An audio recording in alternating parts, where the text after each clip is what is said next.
А галоўным ньюсмейкерам у Беларусі стаўся сёння Александр Лукашенко. Пасланне да народа і нацыянальнага сходу пачалося о 10:30, цягнулася 2 гадзіны. Потым былі пытанні з залы.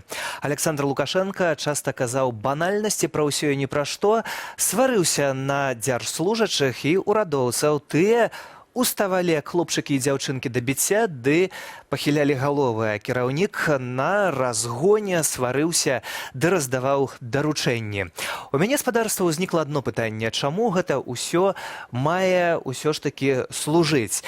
Нагаварыў кіраўнік шмат, але былі і моманты, якія выклікалі шквал абурэння, асабліва калі Александр Лукашенко адрываўся ад напісанага на паперы. Аглядальнік радыё Свабоды Віталь Цыганкоў звяртае ўвагу на моўнае пытанне, якое ўзняў кіраўнік, як ён ездзіць па дарозе і абураецца надпісам на роднай мове «хуткасны рэжым», якой не разумеюць расейцы. Нібыта Лукашенко папрасіў, цытата, «вярнуць названне нармальнае». Віталь Цыганкоў у сябе на Фейсбуку пры гэтым піша: «Я ведаю гэтага персанажа 30 гадоў, але нават я быў здзіўлены і ўражаны, наколькі ўсё запушчана, якая карціна Беларусі пануе ў ягонай галаве, калі ён адрываецца ад тэксту і выдае нам сваё сапраўднае. У гэтай галаве беларуская мова — гэта нешта незразумелае для большасці, нешта як замежнае ў адрозненне ад нормы расейскай мовы», піша Цыганкоў. Яшчэ адно пытанне, якое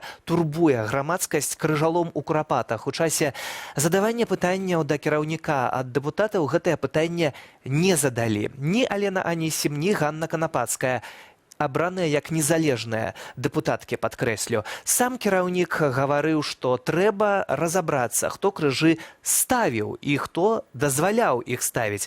Цытата: «Наша грамадская супольнасць мусіць сама варушыцца, а не толькі плакацца, што недзе крыжы знеслі. Няма большай у нас праблемы. Вы разбярыцеся, хто гэтыя крыжы ставіў і хто ім дазваляў».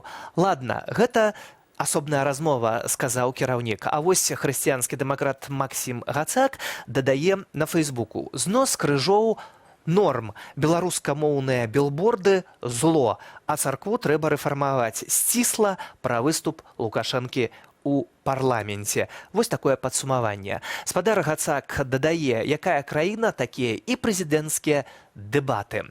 Жышчайша. Журналіст Алесь Пілецкі заўважае, што пасля такога паслання хоць ты за картай паляка ідзі, гэта была цытата, а вось анархіст Вячка Касінер выказваецца досыць востра і не можа зразумець, чаму, цытата, «нібыта прагрэсіўная частка грамадства штораз глядзіць у рот дыктатуры, спрабуючы абсмактаць кожнае слова». І пытае, няўжо за 25 гадоў не наслухаліся? І піша у сябе на Фейсбуку Вячка Касінер: «Ці нехта спадзяецца, што зараз выдасць? Я стаміўся, сыходжу, наступны прэзідэнт Зянон Статкевіч ці іншы, на ваш выбар.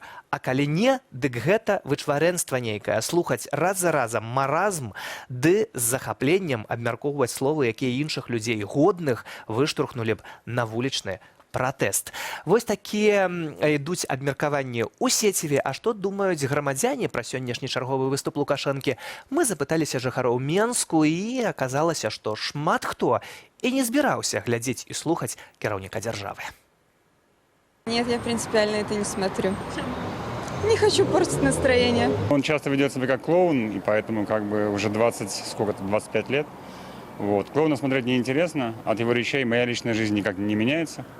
Вот. Говорит он всякие, в общем-то, глупости очень часто. Любому руководителю всегда есть что сказать своему народу, либо своим подчиненным. И поэтому, естественно, люди, которые живут в этой стране, они должны интересоваться, слушать и знать все, о чем говорится. Последний раз я слушал выступление кіраўніка краины, чтобы не соврать, наверное, году в 2001. Я не слушала, я не знаю, не могу вам ничего сказать. Мне интересно, как развиваются события с Россией. Поэтому, думаю, там будет эта тема затронута. Конечно, интересно, потому что я живу в этой стране, и мне интересно, что будет дальше. Конечно, слушаешь, смотришь. Народ желает знать, как мы дальше будем жить, как будем расти, социально развиваться. Щиро кажучи, я не гляжу такі виступи, тому що в мене немає телебачення. Я просто гляжу витримки з Тутбай або на яких-нибудь інших інформаційних ресурсах для того, щоб просто бути у курсі. Я его не сильно слушаю, если честно быть, и не сильно слежу за его справами. Мало то, что говорить, нужно еще что-то делать. Гэта жыхары сталіцы, з намі на сувязі ўжо цяпер Александр Класкоўскі, вядомы палітычны аглядальнік. Вітаю вас. Добрый вечер. Спадар Александр, сёння, напэўна, як і я, слухалі мы гэтае выступленне Александра Лукашэнкі, потым пытанні таксама да яго і адказы. Я навластваваўся.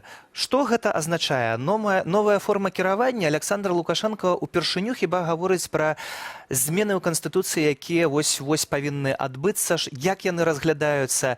Ці па прыкладзе Назарбаева, можа, ён ідзе, ці яшчэ што? Ну, якраз ён даў зразумець сёння, што варыянт а-ля Назарбаев не вельмі грэе беларускага кіраўніка. Ён сказаў, што у кантэксце канстытуцыйнай рэформы, што не будзе рабіць так, нібыта Лукашенко сышоў, і пры гэтым Лукашенко застаўся. Гэта якраз намёк на цяперашні казахстанскі варыянт. І ўвогуле, хаця не першы раз ужо дзейны кіраўнік узнімае вось гэтае пытанне, кажа, што ён ужо наеўся гэтай улады, гэта ў розных варыяцыях гучыць раз пораз, і што трэба неяк мяняць Канстытуцыю, але сённяшні выступ мяне пераканаў акурат у тым, што ніякіх істотных зменаў не будзе. Таму што ён прызнаўся, напрыклад, што няма яшчэ канцэпцыі, як мяняць гэту Канстытуцыю. Ну, гэта смеху варта. Ён, прытым, нібыта даў нейкае паручэнне там суддзям Канстытуцыйнага суду распрацоўваць змены ў асноўны закон. Але несур'ёзна думаць, што наводку такія галоўныя пытанні ўлады ён дае нейкім законнікам, нейкім экспертам, і потым нібыта ў рэчышчы іх прапаноў будзе ісці. Зразумела, што калі ён сам не абмаляваў нейкую канцэпцыю, то гэтыя выканаўцы нічога істотнага яму пакуль што згенераваць у прынцыпе не могуць. То бок гэта проста такая ілюзія, гэта стварэнне туману, каб паказаць, што не такі ён ужо кансерватар, рэтраград і не зусім ужо акукліўся вось у гэтым сваім сённяшнім стане. Хутчэй туман для грамадскасці, каб стварыць ілюзію. Можа, трошкі для Захаду, хаця сёння тая сітуацыя, што і перад Захадам занадта рэверансы рабіць Лукашенко не збіраецца. Вось гэты туман, пра які вы кажаце, вельмі выскокваў з таго, што было напісана на паперах, прыгатаваных раней у прамове. Там Беларусь была квітнеючай, адукацыя была на найвышэйшай узроўні, ўсё было проста цудоўна, але калі Александр Лукашенко адрываўся ад паперчыны, то атрымлівалася зусім іншае. Даваў разгон на ўсіх франтах, усе толькі ўставалі, сядалі, схіліўшы галаву. Гэта нейкае раздваенне асобы, ці што гэта такое? Ну, увогуле, я б сказаў, што тон быў адносна лагодны. Не параўнаць з гэтым разносам на ферме, які ўжо ўвайшоў у гісторыю пра брудных кароў і гэтак далей. Але, у прынцыпе, па вялікім рахунку, ніякіх новых эканамічных ідэяў не прагучала. Ну, там згадваўся парк высокіх тэхналогій, што роботы прыходзяць, але не заменяць чалавека. Але гэта агульныя словы. А ў прынцыпе, Лукашенко зноў падкрэсліў, што ён робіць стаўку і ў прамысловасці, і на сяле, на буйную вытворчасць. Гэта значыць, чытай на дзяржаўны сектар, на вось гэтыя гіганты былой сацыялістычнай індустрыі і на трошкі перайначаныя калгасы ды саўгасы. Тое, што ён называе жестачайшым спросам, ці болей культурна, як сёння прагучала, дыктатурай тэхналогій, гэта не спрацоўвае. Ён сам прызнаў, што савецкая сістэма развалілася і да галечы, як ён сказаў, давялі вялікую імперыю. Дык калі гэтыя адміністрацыйныя метады не працавалі ўжо тады, у 80-е гады, у выніку разваліўся Савецкі Саюз, дык цяпер у 21-м стагоддзі гэта тым болей не спрацуе. А сёння рэформы асабліва патрэбны нам да зарэзу, бо для мяне, дарэчы, гэта вельмі паказальна, Лукашенко ніяк не адказаў на пытанне, што мы будзем рабіць вось у гэтай сітуацыі, калі Москва фактично взяла за гарляк, патрабуе прасунутай інтэграцыі, а іначай не дамо, маўляў, субсідый. Дык вось, калі Москва закрывае кранік, а мы, як Лукашенко патэтычна зазначаў, незалежнасць здаваць не будзем і адпор любы вораг у гэтым плане атрымае, дык як мы будзем выкручвацца і выжываць? Адказу няма. І тое, што Лукашенко нават стараўся ўвогуле не згадваць Расію, не кажучы ўжо пра нейкую стратэгію дачынення з ёй, гаворыць пра тое, што ён спадзяецца чарговы раз неяк тэт-а-тэт па паняццях разгуляваць сітуацыю, дамовіцца з Пуціным. І калі гэта ўся ягоная стратэгія, то гэта стратэгія абсалютна нікчэмная. Пры гэтым Александр Лукашенко разлічвае чыноўнікаў, кажа, што дрэнна ў спорце, дрэнна ў адукацыі, дрэнна ў гаспадарцы, дрэнна выглядаюць справы з карупцыяй. Таксама падымае моўнае пытанне, справу курапатаў і гэтак далей. Але ў мяне ў гэтай сітуацыі ўзнікае іншае пытанне, адно на ўсе гэтыя прэтэнзіі Лукашэнкі. Ці не ён сам гэта ўсё зрабіў? Пытанне, натуральна, рытарычнае, бо чалавек ужо фактычна чвэрць стагоддзя пануе, і калі ён робіць разнос гэтым чыноўнікам, дык хто ж іх прызначаў?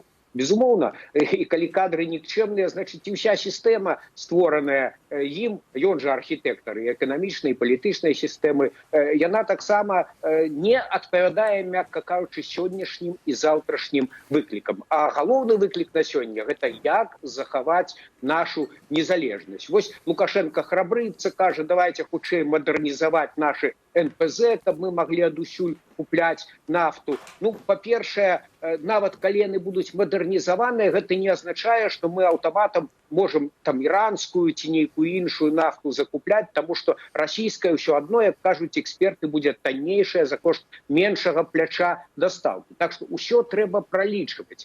Тут, ведаеце, гэты голы пафас не пракочвае. А вось разліку пры агульных закліках, што давайте там экспорт дыверсіфікаваць і гэтак далей, разліку і палітычнай волі, каб рабіць рэформы, няма. А без рэформаў на іншыя рынкі мы нашу прадукцыю не прадамо.